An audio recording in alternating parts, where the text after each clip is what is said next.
બા દોસ્તો, હવે આપણે પાઠને સમજીએ. ચંદા એ રયજીના સંતાનોમાં છેલ્લી હતી. છતાં રયજીની જુવાનીનો જુસ્સો ને જોમ એનામાં ઉતર્યા હતા. નાનપણના તોફાન જુવાની ફૂટતા કરમાયા નહીં, પણ નવી નવી કૂંપળો નીકળતી ચાલી. ભમ્મર ચઢાવેલો ગુમાની ચહેરો, અભિમાની ફૂલેલું નાક, રૂઆબમાં પીસેલા હોઠ, અકળાટમાં ઊંચી રહેલી ડોક, હાથ વીંચતા ખડકની પેઠે અણનમ રહેતા ખભા, ફલાંગો ભરી ચાલતા છટાક છટાક થતો તેનો ઘાઘરો, ને એ સર્વમાં રાતા રંગની ઓઢણીમાં શોભતો એનો ઘઉં વર્ણો દેહ. દરેકના હૃદય સોંસરવો નીકળી જતો.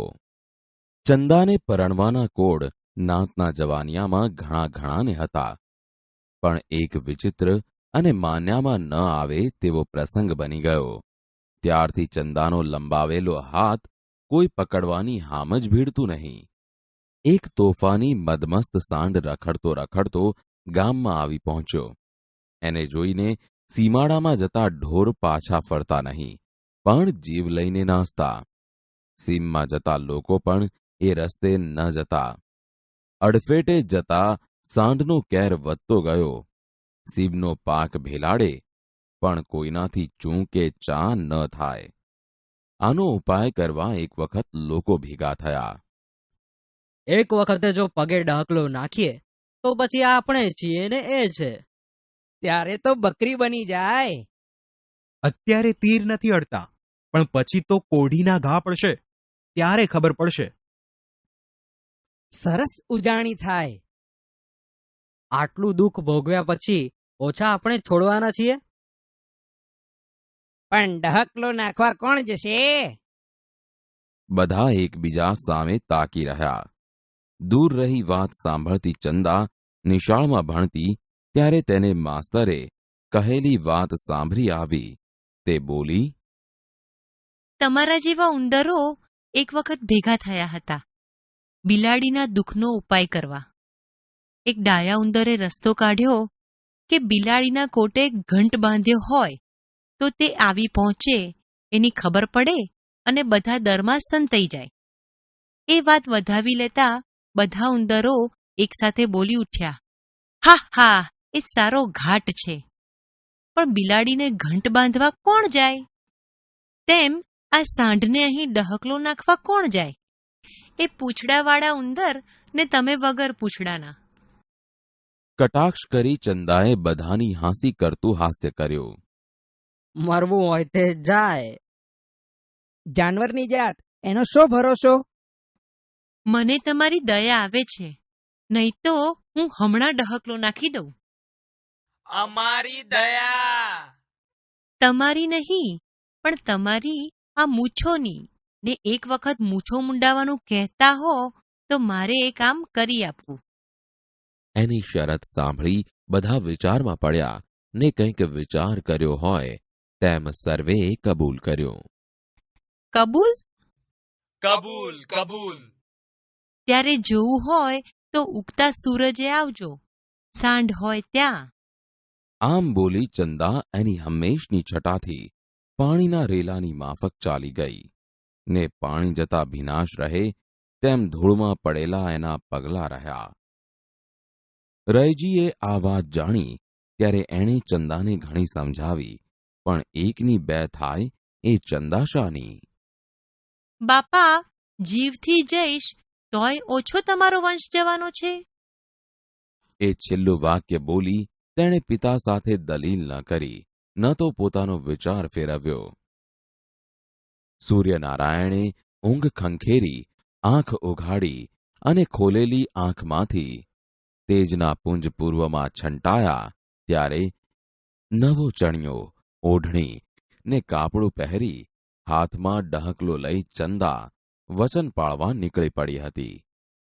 એનું પરાક્રમ નિરખવા સૂર્ય ઉતાવળે ઊંચે ચઢી રહ્યો હતો. સારું એ ગામ કુતૂહલ વૃત્તિથી જોવા ઉમટ્યું હતું.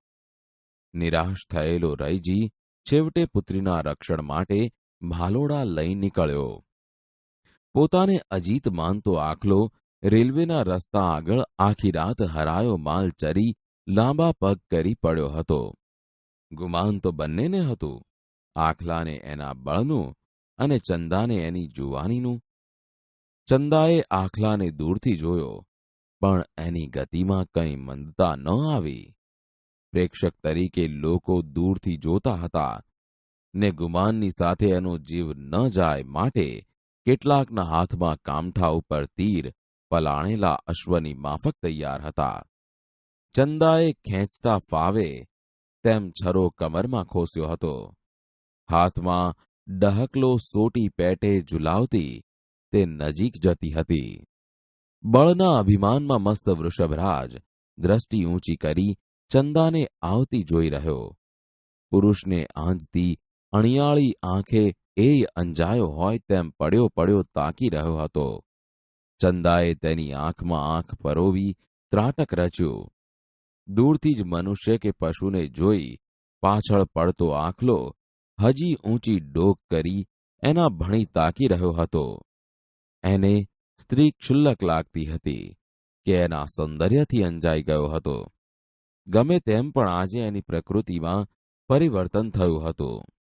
એક રાશવા છેટું રહ્યું ને ત્વરિત પગલાં ઉપાડતી ચંદાના પગ થંભી ગયા. બ્રેક વાગતા મોટર થમે તેમ દૂર દૂરથી જોતા લોકોના ટોળામાં ગણગણાટ થઈ રહ્યો. આખરે બી ગઈ. એ તો મોએ બોલવું એટલું જ. બધા હતા એટલે ગુમાનમાં ને ગુમાનમાં ત્યાં સુધી ગઈ. એની વિકરાળ આંખ જોઈ ભલભલાના હાંજા ગગડી જાય તો એનું શું ગજું? રયજીનો જીવ પડીકે બંધાયો હતો. જેમ અર્જુનનું લક્ષ્ય પક્ષીનું માથું જ દેખતો હતો તેમ એની નજર ચંદા અને આખલા સિવાય કશું જ દેખતી ન હતી. ચંદા ઊભી હતી, પણ છટા એની એ જ. યમરાજા મરણ પથારી ઉપર સૂતેલા પ્રાણીનો આત્મા આંખમાંથી એ ખેંચે તેમ ત્રાટક રચી પોતાની દ્રષ્ટિની દોરી બનાવી પડેલા આખલાના નેત્રમાંથી તે તેની શક્તિ ખેંચતા હતા. તેનું સૌંદર્ય પીતો હોય તેમ આખલો સર્વ અવયવોનું ચેતન નેત્રમાં લાવી તાકી રહ્યો હતો. સંપૂર્ણ શક્તિ ખેંચાઈ રહી. માની ચંદાએ આગળ ડગ દીધું. સ્પર્શ વાંચતો આખલો દયામણે ચહેરે તાકી રહ્યો. 1, 2 ને ત્રીજે ડગલે એ તેની પાસે પહોંચી ગઈ ને નીચી નમી તેના ઉપર હાથ ફેરવવા લાગી.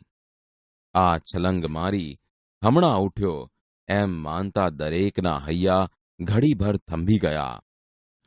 અશક્ય માનેલા દ્રશ્યને શક્ય જોતા આંખ ઉપર હાથ ફેરવી જોયો ને આંખનું સદાય રક્ષણ કરતી પાંપણો હાલી ઉઠી. ચંદા નીચે બેઠી પાળેલા પશુ આગળ માલિક બેસે તેમ અને એટલી જ હિંમતથી તેના કપાળમાં આંખ ઉપર હાથ ફેરવી તેની સાથે ગેલ કરવા લાગી.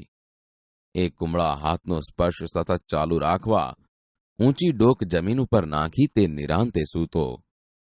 ચંદાનો રહ્યો સહ્યો ભય જતો રહ્યો. તેણે માથે પગે હાથ ફેરવતા ચારેય પગ વારા ફરતી ઊંચા કરી જોયા. આટલો ગરીબ? ચંદાને દયા આવી, પણ વધતો વિજય ઉગતી દયાને ગળી ગયો. ધીમે રહી તેણે વારા ફરતી બંને પગે ડહકલાનો ગાળો ભેરવી દીધો.